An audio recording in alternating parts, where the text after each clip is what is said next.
MA third semester international law की class में आज सभी विद्यार्थियों का पुनः स्वागत है।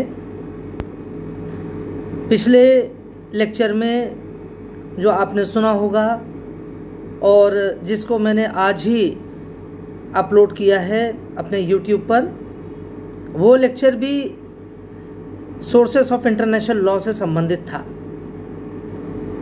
2 लेक्चर अभी तक मैंने अपलोड किया है about the sources of international law.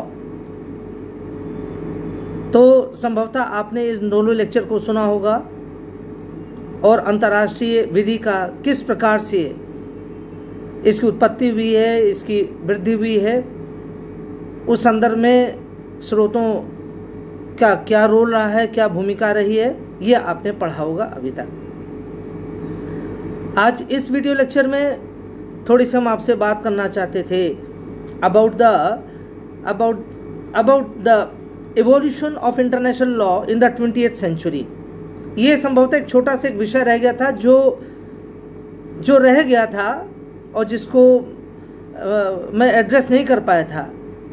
अगर आपको याद होगा कि अंतर्राष्ट्रीय विधि से संबंधित I had spoken about the development of international law और 2-3 लेक्चर्स इसमें हमने दिए थे कि किस प्रकार से अंतर्राष्ट्रीय विधि की उत्पत्ति हुई है प्रारंभिक समय से लेकर और आधुनिक समय तक। लेकिन 20वीं शताब्दी में अंतर्राष्ट्रीय विधि किस प्रकार से आगे बढ़ी है, किस प्रकार से इसमें ग्रोथ हुआ है, डेवलपमेंट हुआ है, थोड़ा सा ये विषय रह गया था। तो कुछ बातें इसके ऊपर भी हम कर लेते हैं। What are the important landmarks with regard to the development of international law in the 20th century. 20वीं शताब्दी में अंतर्राष्ट्रीय विधि के उत्पत्ति में कौन से महत्वपूर्ण घटनाएं हुई या कौन कौन से मेजर लैंडमार्क्स हैं, उसके बारे में भी हमको जान लेना चाहिए। एक बहुत ही बड़ा लैंडमार्क है जो 19वीं शताब्दी में था, हालांकि 20वीं शताब्दी में नहीं, लेकिन 19वीं शताब्दी में था वो। That was the Vienna congress of 1815। 1815 की वियना कांग्रेस, ये बहुत ही महत्वपूर्ण ये एक कांग्रेस थी, सम्मेलन था अंतर्राष्ट्रीय विधि से संबंधित। और हम कह सकते हैं कि आधुनिक समय में, इन रीसेंट टाइम्स और इन मॉडर्न टाइम्स, ये एक सबसे महत्वपूर्ण ये सम्मेलन था वियना कांग्रेस 1815 का। बहुत सारी इस कॉन्फ्रेंस में बहुत सारे इश्यूज़ के ऊपर पहल की गई थी, बहुत सारे बातों पर डिस्कशन किया गया था। लेकिन जो वियना कांग्रेस का जो मूल योगदान माना जाता है इस 1815 में, वो था about the development of the laws of diplomacy. Diplomacy, कूटनीति या राजनय के विषय में कानूनों की स्थापना को लेकर, विधियों की स्थापना को लेकर, विधियों की संरचना को लेकर ये कॉन्फ्रेंस ज़्यादा महत्वपूर्ण थी, क्योंकि उस समय 1815 में ये बात स्पष्ट उभर के आई थी कि जो प्राइमरी कंडीशन है, the primary requirement among the various countries of the world was to have good conduct, was to have good relations among them। अर्थात आधुनिक काल की जो अंतर्राष्ट्रीय राजनीति का घटना चक्र है, उसमें एक बात ये देखने को मिली कि राष्ट्रों के पारस्परिक रूप से जो संबंध थे वो बहुत अच्छे नहीं थे। रिलेशंस अमंग वेरियस स्टेट्स और among various countries they were not very good. और इसी वजह से एक टेंशन अंतर्राष्ट्रीय, उस समय की जो राजनीति थी, चाहे वो अंतर्राष्ट्रीय स्तर पर हो, चाहे वो क्षेत्रीय स्तर पर हो, क्षेत्रीय स्तर से तात्पर्य है कि यूरोपीय स्तर पर हो, यूरोपियन लेवल पर हो, विभिन्न देशों के मध्य एक अविश्वास था, किसी प्रकार का एक समन्वय या एक तारतम्य देखने को नहीं मिलता था। और इस अनिश्चितता की स्थिति को समाप्त करने के लिए ये वियना कांग्रेस बुलाई गई थी। और इस कांग्रेस का, जैसे हमने बताया, मूल विषय यही था कि सभी देशों को कुछ आधारभूत मान्यताओं को मान के चलना होगा, तभी अंतर्राष्ट्रीय व्यवस्था में किसी प्रकार का कोई एक सौहार्दपूर्ण वातावरण का निर्माण हो सकता था। यानी अगर कुछ आधारभूत अनुशासन को या एक विश्वसनीयता को पारस्परिक संबंधों में स्थान नहीं दिया जाएगा, तो उस समय की राजनीति में ये ऐसा माना जाने लगा था कि वो राजनीति अस्त व्यस्त रहेगी। So therefore the major issue that was at stake, that was on the negotiating table among the states was that to lay down certain basic norms about the conduct of relations between and among nations of those times। इसलिए जो diplomatic जो norms थे, कुछ protocols थे, कुछ आचार व्यवहार के नियम थे, दो देश जब आपस में इंटरैक्शन करेंगे या कई देश मिलकर आपस में किसी प्रकार का विचार विमर्श करेंगे, तो उसमें किस प्रकार की कूटनीतिक भाषा होनी चाहिए, किस प्रकार का एक कूटनीतिक वातावरण होना चाहिए, किस प्रकार से उस वातावरण में शत्रुता को दूर रखना होगा, विवाद हो सकते थे, संशय हो सकता था, लेकिन विवादों को युद्ध में ना परिवर्तित होने दिया जाए, इस बात को भी ध्यान में रखा गया था। तो कई विषयों से संबंधित ये था, कई और भी विषय थे इसमें, लेकिन इसका ये मूल विषय यही था कि जो वियना कांग्रेस में जो जिस प्रकार की डिप्लोमेटिक एक रिलेशंस होना चाहिए, डिप्लोमेटिक लैंग्वेज होना चाहिए, डिप्लोमेटिक नाइसिटीज़ होना चाहिए, उसको क्रियान्वयन करना था, उसकी स्थापना करना था। अब देखिए, जो 1815 का वियना कांग्रेस था, इसी का बाद में एक एक्सटेंशन भी था, यानी उसका एक नया स्वरूप भी आया, यानी हम कह लें कि that was another step in the Vienna conference, और वो था 1861 का। 1861 की जो वियना कांग्रेस थी, और उस 1861 की वियना कांग्रेस में स्पष्ट रूप से ही ये डिप्लोमेटिक रिलेशंस एंड इम्यूनिटीज से ही संबंधित है। Diplomatic relations and immunities of diplomats and consuls, this was the major issue और the major topic of the Vienna congress of 1861। और ये बहुत ही महत्वपूर्ण है। आपने देखा होगा भारत और पाकिस्तान के मध्य अक्सर विवाद उत्पन्न हो जाता है, चाहे जासूसी को लेकर कोई बात कही जाती हो या एम्बेसीज को गलत तरीके से इस्तेमाल करने की खबरें जो आती रही हैं समय समय पर, भारत में भी और पाकिस्तान में भी एक दूसरे के विरुद्ध दोनों देश नाराज हो जाते थे, अभी भी हो जाते हैं, बीच बीच में ऐसी समस्याएं आती रहती हैं। तो अर्थात ये सारी जो समस्याएं हैं, हमेशा 1861 का जो वियना जो कॉन्फ्रेंस थी on diplomatic relations on immunities, है ना, immunities of the diplomats and councils, इस चीज़ से ये 1861 से गवर्न होते थे। इसलिए इसी का जो प्रारंभिक स्वरूप था 1815 में, ये पहली बार इन चीज़ों को उठाया गया था। दूसरा जो महत्वपूर्ण चरण आता है वो है डिक्लेरेशन ऑफ पेरिस 1856, अर्थात 1856 का पेरिस घोषणा, या शॉर्ट में हम कहते हैं the Paris declaration of 1856। The Paris declaration of 1856, 1856 की पेरिस उद्घोषणा। और इस उद्घोषणा में ये विशेष रूप से इस बात की उद्घोषणा थी युद्ध से संबंधित, अर्थात युद्ध के नियमों से संबंधित, युद्ध की मूलभूत बातों से संबंधित कुछ उद्घोषणाएं करी गई थीं।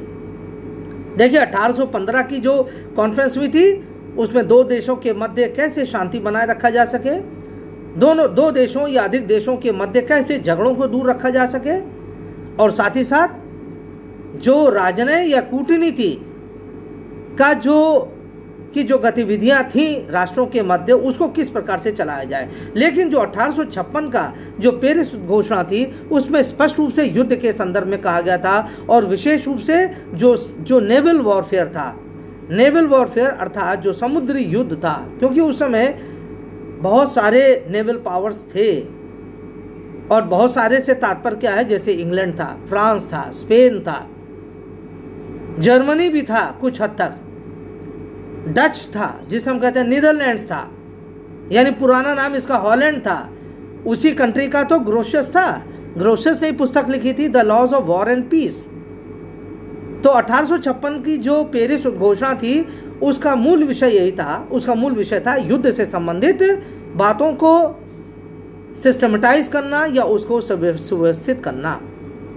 एक छोटा सा उदाहरण ये है कि जब वो समुद्री युद्ध के बारे में बात करता है तो उसमें ये बात स्पष्ट है, लिखी गई है कि राज्यों को यह अधिकार होगा युद्ध के दौरान कि शत्रु देश के जहाजों को, युद्ध पोतों को डुबो सके। During times of war it was the inherent right of the nations to attack the opponents ships और vessels and to submerge them. उनको डुबो देने का अधिकार था अपने शत्रुओं के जहाजों को। लेकिन उसमें यह बात भी साथ में दी गई है कि आप शिप को तो डुबो सकते हैं, जलपोतों को तो आप डुबो सकते हैं, यह आपका अधिकार है, लेकिन उसके जो कर्मचारी हैं, नागरिक हैं या जो सैनिक हैं, उनको आप नहीं डुबोएंगे, उनको आप नहीं मारेंगे। आप उनको वॉर कैप्टिव्स की तरह से आप बंदी बना लीजिएगा, आप उनको युद्ध बंधक बना लीजिएगा, युद्ध बंदी बना लीजिए, prisoners of war. You arrest them लेकिन you are not suppose to kill them. यानी युद्ध में भी कहीं ना कहीं एक ह्यूमैनिटेरियन जेस्चर को दिखाया जाना चाहिए या ह्यूमैनिटेरियन जेस्चर को अपनाया जाना चाहिए। एक मानवीय चेहरा होना चाहिए युद्ध के दौरान भी। War does not mean that you adopt any kind of unwanted attitude. और ये कहा भी गया है, जेनेवा कन्वेंशन जो 1949 का, उसमें तो ये बात स्पष्ट रूप से कही गई है कि जो युद्धबंदी होंगे या जो कोई शिप डूब रहा होगा, उसके जो नाविक होंगे या जो दुर्घटनाग्रस्त हवाई जहाज होगा, उसका जो रैकेज होगा या नागरिकों की जो बस्तियां होंगी, वहां पर किसी भी प्रकार का कोई भी हमला नहीं किया जाएगा। जो शिप डूब रहा होगा उसके नाविकों को बचाने का प्रयास किया जाएगा। आप शिप को डुबो लीजिए, लेकिन आप उसके नाविकों को या सैनिकों को आप नहीं मारेंगे जब तक वो स्वयं अटैक ना करते रहें। इसलिए जो 1856 का जो डिक्लेरेशन है पेरिस का, इसमें युद्ध के संदर्भ में बात करी गई है। और ये बहुत बड़े बड़े डिक्लेरेशन से है ना, बहुत समय लग जाएगा, इसके बारे में पूरा विस्तार से बात करेंगे। लेकिन इंटरनेशनल लॉ के पॉइंट ऑफ व्यू से what is more important is that the rules of the war were framed in this conference or in this declaration। और इसमें घोषणा करी गई थी कि युद्ध में भी मानवीय स्वरूप या मानवीय चेहरा होना चाहिए, ह्यूमैनिटेरियन एटीट्यूड होना चाहिए अमंग द बेलिजरेंट स्टेट्स। ये दूसरा ये डेवलपमेंट था। तीसरा जो डेवलपमेंट है that was about the 1864 Geneva convention. 1864 का जिनेवा कन्वेंशन था, और इस जिनेवा कन्वेंशन, ये बड़ा महत्वपूर्ण जिनेवा कन्वेंशन था। और ये कन्वेंशन पहली बार ही इस तरह का आया था अपने आप में, क्योंकि इसने कहा था कि युद्ध के दौरान जो लोग हताहत हो गए हैं या घायल हो गए हैं, उन घायलों या हताहतों की, यानी जो लोग मर गए हैं या जो लोग घायल हो गए या लोग जो बीमार पड़ गए हैं, उनकी सेवा करी जानी चाहिए, उनको बचाया जाना चाहिए, उनको उचित उपचार दिया जाना चाहिए by the third party, by the neutral party. अर्थात दो देश आपस में लड़ रहे हैं तो वो दोनों तो जाएंगे नहीं बचाने के लिए एक दूसरे को। तो इसमें कौन बचाएगा? जो आप कह लीजिए जैसे रेड क्रॉस है या स्काउट्स एक ऑर्गेनाइजेशन है, या डॉक्टर्स विदाउट बॉर्डर्स, इस प्रकार के जो वैश्विक संगठन हैं जो चिकित्सा से, राहत कार्यों से जो संबंधित हैं, सेवा से संबंधित हैं, उन लोगों को वॉर के समय में राहत काम करने का उनको अलाउ किया जाएगा, उनको स्वतंत्रता दी जाएगी, उनका अधिकार होगा और उन पर कोई अटैक नहीं करेगा। इसलिए चूंकि पहली कॉन्फ्रेंस थी इस तरह की 1864 वाली, इसलिए इसमें बहुत ज़्यादा तो रूल्स फ्रेम नहीं हो पाए, लेकिन फिर भी पहली बार इस इशू को एड्रेस किया गया इस कॉन्फ्रेंस के द्वारा। फिर उसके बाद दो कॉन्फ्रेंसेस और आती हैं, 1899 की और 1907 की, 1899 एंड 1907। ये दो ऐसी कॉन्फ्रेंसेस थी जो हेग कॉन्फ्रेंसेस के नाम से जानी जाती है। हेग, इन दोनों कॉन्फ्रेंसेस का उद्देश्य क्या था? युद्ध से संबंधित, वंस अगेन the war, the issue of war, जो हमने बताया अभी 1856 का था, लेकिन वो उससे भी आगे बढ़कर 1899 और उससे भी आगे बढ़कर 1907 का, 1907 का, ये दोनों कॉन्फ्रेंसेस थी।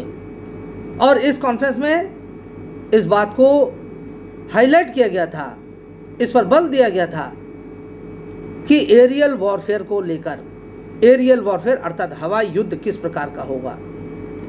उस समय तक हवाई जहाज़ों का आविष्कार हो चुका था और युद्धों में हवाई जहाज का प्रयोग भी शुरू होने की एकदम बात, आरंभिक वो चरण था। हालांकि हवाई जहाज का पूरी तरीके से प्रयोग तो फर्स्ट वर्ल्ड वॉर में देखने को मिला जर्मनी के द्वारा, और बाद में जो सेकेंड वर्ल्ड वॉर था उसमें तो और भी ज़्यादा एयरफोर्स की भूमिका देखने को मिली। लेकिन इस कॉन्फ्रेंस में ये बात स्पष्ट कर दी गई थी कि जो वायु जो होगा, वायुसेना होगी, एयरफोर्स होगी, वो रेसिडेंशियल एरिया पर, नागरिकों की बस्ती पर हमला नहीं करेगी। Those areas will be out of bound for the air force। पहली बात। दूसरी बात, वायुसेना के माध्यम से, हवाई अटैक के माध्यम से इस प्रकार का अटैक नहीं होगा कि जिससे बहुत व्यापक विध्वंस फैले। बहुत ही वास्ट स्केल पर अगर डिस्ट्रक्शन होगा, that will not be considered to be as a part of war। इसलिए हवाई जहाज के माध्यम से या एयरफोर्स के माध्यम से जो भी हमला किया जाएगा, आक्रमण किया जाएगा, वो आक्रमण भी मर्यादित होना चाहिए, नियंत्रित होना चाहिए और घातक हथियारों का इस्तेमाल नहीं किया जाएगा। घातक हथियार से तात्पर्य है एटॉमिक, बायोलॉजिकल और केमिकल वेपन्स। ये हेग कॉन्फ्रेंसेस में कहा गया था। इसलिए, और आप जानते हैं ये बात की कॉन्फ्रेंसेस में भी बात की भी अंतर्राष्ट्रीय विधि की जो भी इससे संबंधित जो सम्मेलन हुए हैं, घटनाएं हुई हैं, यानी यूनाइटेड नेशंस में जो कॉन्फ्रेंसेस हुई हैं, सब जगह इस बारे में बात करी गई है और बार बार इसके संदर्भ में निर्णय लिए गए हैं, लेकिन विशेष कुछ हुआ नहीं अभी तक। लेकिन फिर भी ये इम्पोर्टेंट, ये दोनों बहुत ही महत्वपूर्ण ये कॉन्फ्रेंसेस थी। इसके अलावा और भी युद्ध के संदर्भ में भी और भी पक्ष उठाए गए थे। तो ये दोनों कॉन्फ्रेंसेस का महत्वपूर्ण योगदान है। फिर उसके बाद जो अगली बात आती है वो है जिसे हम कहते हैं लीग ऑफ नेशंस की, the establishment of the League of Nations. League सभा की स्थापना 1919 में। 1919 में आप जानते हैं वर्साई ट्रीटी हुई थी, उससे पहले पेरिस पीस ट्रीटी हुई थी, और इस ट्रीटी के द्वारा पेरिस शांति संधि जो 1919 में हुई थी, उस शांति संधि से ही प्रथम विश्व युद्ध को समाप्त किया गया था। And after the cessation of the first world war, प्रथम विश्व युद्ध की समाप्ति के पश्चात ट्रीटी ऑफ वर्साई जो इसी से जुड़ी हुई है और जिसका मुख्य सरोकार है with the establishment of the League of Nations. Versailles palace है। वर्साई क्या है? Versailles is a palace in France. Paris से लगभग 30-35 किलोमीटर दूर होगा Versailles. Versailles is a place, it is a small place, it is a small, you can say district or a small city France में, और इसी शहर में, Versailles शहर में एक बहुत भव्य, बहुत बड़ा राजमहल है और उस राजमहल के नाम पर ही इसको वर्साई पैलेस कहा गया या वर्साई ट्रीटी कहा गया है। तो वर्साई ट्रीटी भी 1919 में हुई थी, जून 1919 में हुई थी, और इस ट्रीटी के द्वारा लीग ऑफ नेशंस की स्थापना करी गई थी। अब देखिए, जो लीग ऑफ नेशंस की स्थापना हुई थी उसका मूल उद्देश्य यही था कि युद्धों को होने से रोका जाए, that the occurrence of the war should be avoided. This was a major objective of this Paris peace treaty as well as the Versailles treaty. और इसमें यह व्यवस्था करी गई थी और यह माना गया था कि that an attack on one member of the League of Nations shall be considered to be as an attack on all of the members of the League of Nations. अर्थात लीग सभा के किसी एक सदस्य पर आक्रमण करने का तात्पर्य था कि पूरे लीग नेशंस पर ही आक्रमण माना जाएगा, और इसलिए किया गया था सो दैट द प्रोस्पेक्टिव और the unseen aggressor could be deterred.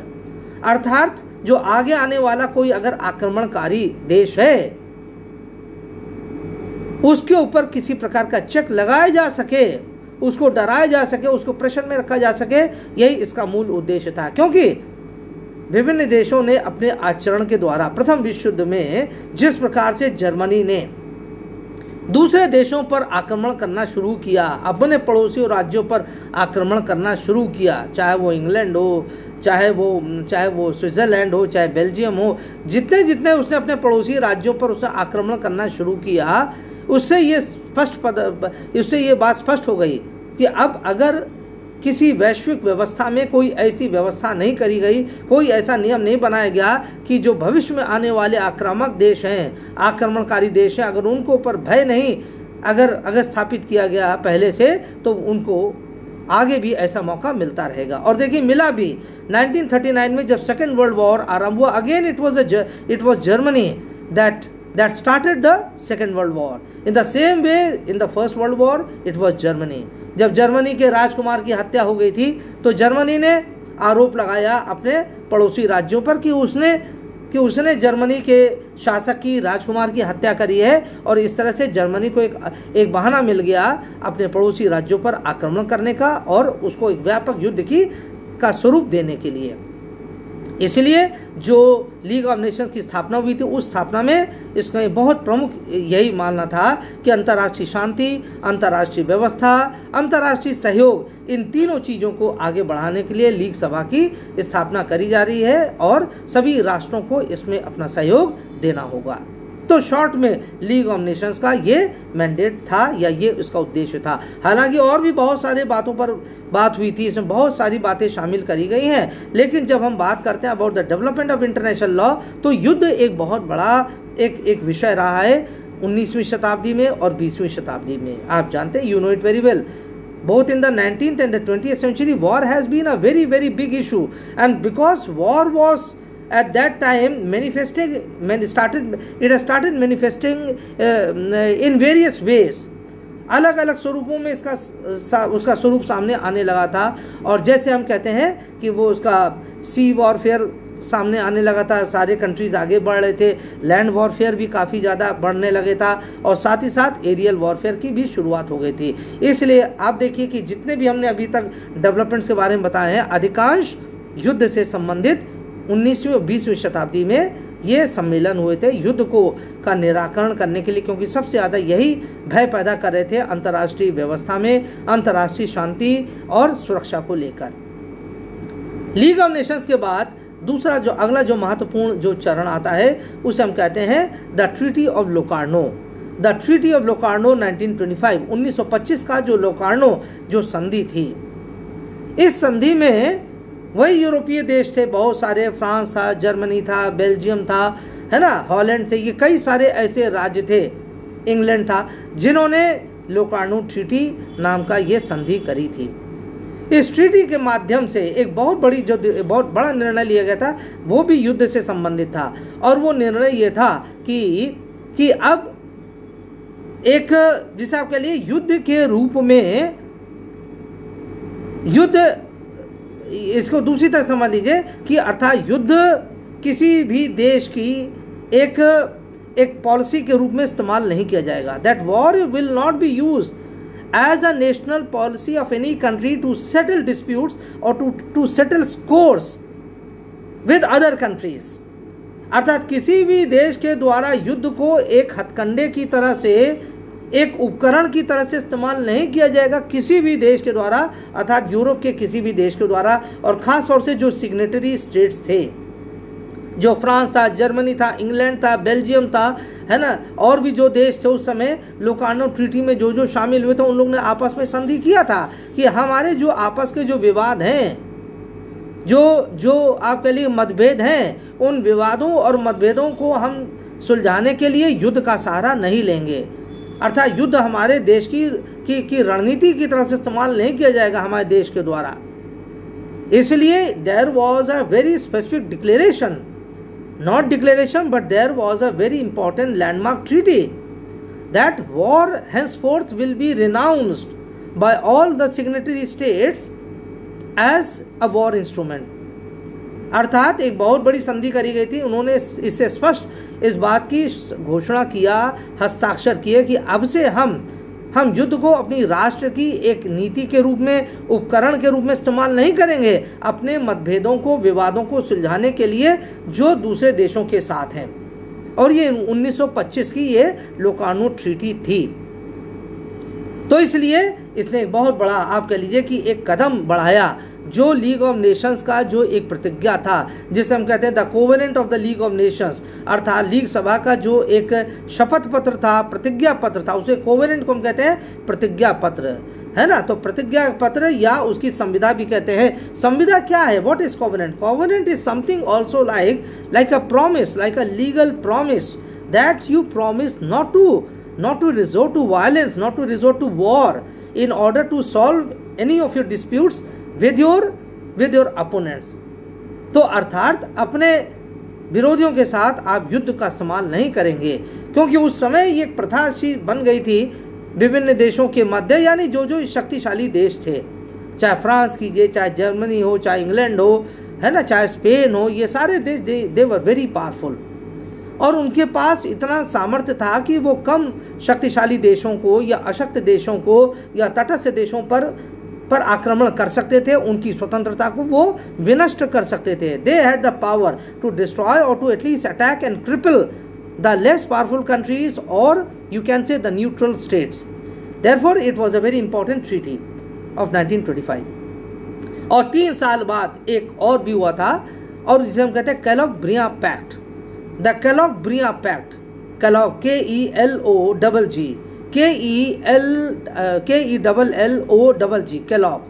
केलॉग-ब्रियां pact, Briand BRIAND, brand, अंग्रेजी में तो ब्रांड कहेंगे, BRIAND ब्रांड। तो ब्रांड का कोई मतलब नहीं है। केलॉग-ब्रियां, इसमें जो ब्रियां है एस्ट्राइड ब्रांड है ना, एस्ट्राइड ब्रियां, एस्ट्राइड ASTRIDE, एस्ट्राइड ब्रांड BRIAND, एस्ट्राइड ब्रांड या एस्ट्राइड ब्रियां जो हम कहेंगे।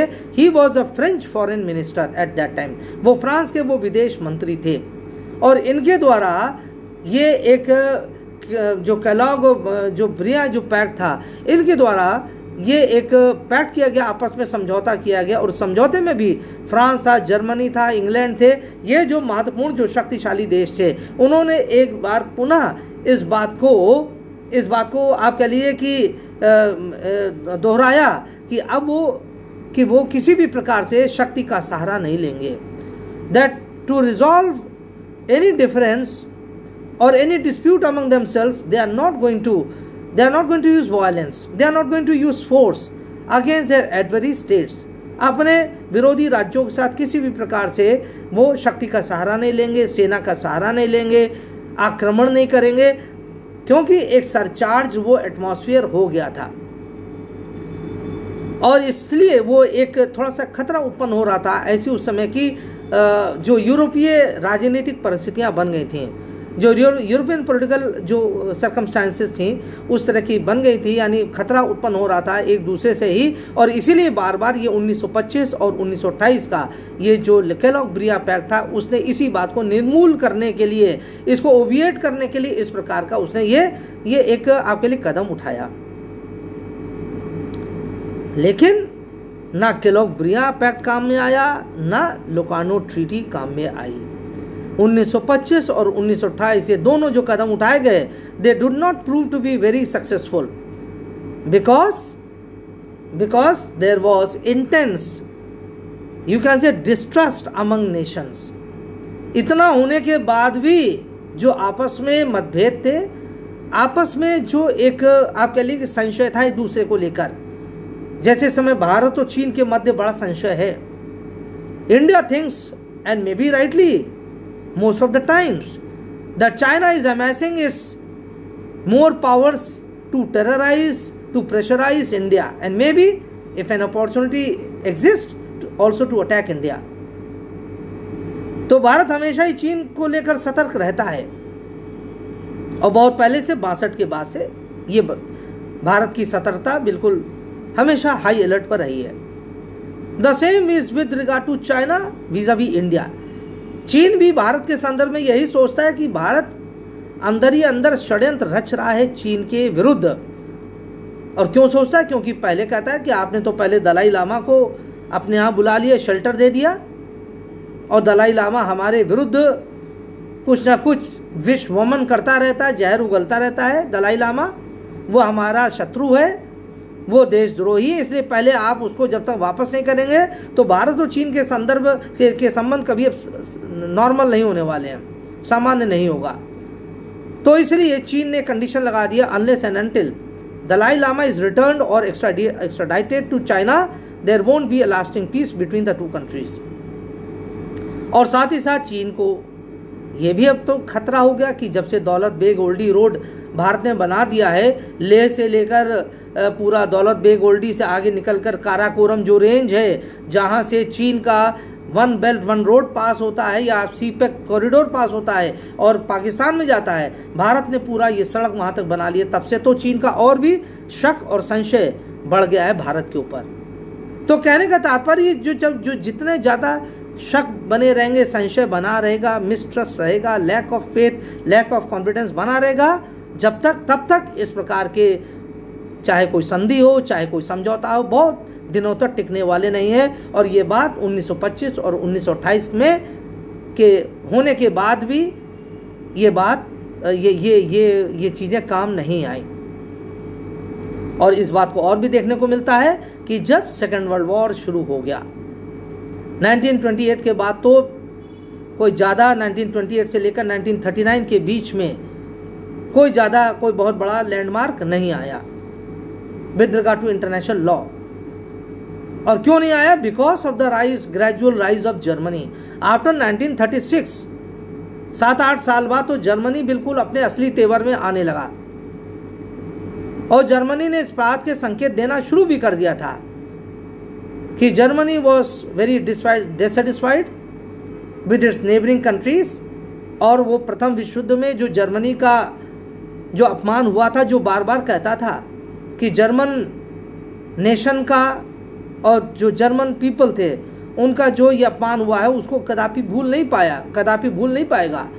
और इसलिए जिस तरह से वो तेज़ी से आगे काम बढ़ा रहा था सेना का और बाकी अपने हथियारों का, उससे इस बात का स्पष्ट संकेत मिलने लगे थे। इसलिए 1928 के बाद जो लोकार्नो ये जो कलकब्रिया पैक्ट था, उसके बाद ये धीरे धीरे फेल हो गए। 2-3 साल में इन दोनों चीज़ की असफलता सामने आने लगी और उसके 4-5 साल के अंदर हिटलर का असेंडेंस आता है जर्मनी में, और 2 साल के बाद वो धीरे धीरे अपने असली स्वरूप में आने लगता है। And thereafter the situation turn to the second world War, दूसरे विश्व युद्ध के लिए फिर वो स्थिति तैयार होने लगी। तो कैलकब्रिया पैक्ट से लेकर 1939 के बीच में कोई भी महत्वपूर्ण अंतर्राष्ट्रीय आप कह लिए कि विधि को लेकर कोई बहुत बड़ा कोई लैंडमार्क डेवलपमेंट नहीं आया। But after the end of the second world war, you know it very well कि that the United Nations was established. संयुक्त राष्ट्र की स्थापना हुई थी अक्टूबर 1945 में। और संयुक्त राष्ट्र की स्थापना के पश्चात जो सैन फ्रांसिस्को कॉन्फ्रेंस हुई थी 1945 में, उसी कॉन्फ्रेंस के बाद ही that was the last conference before the establishment of the United Nations. और इस कॉन्फ्रेंस के स्थापना के बाद अंतर्राष्ट्रीय विधि का एक नया दौर शुरू हो गया। यू कैन से अ न्यू एरा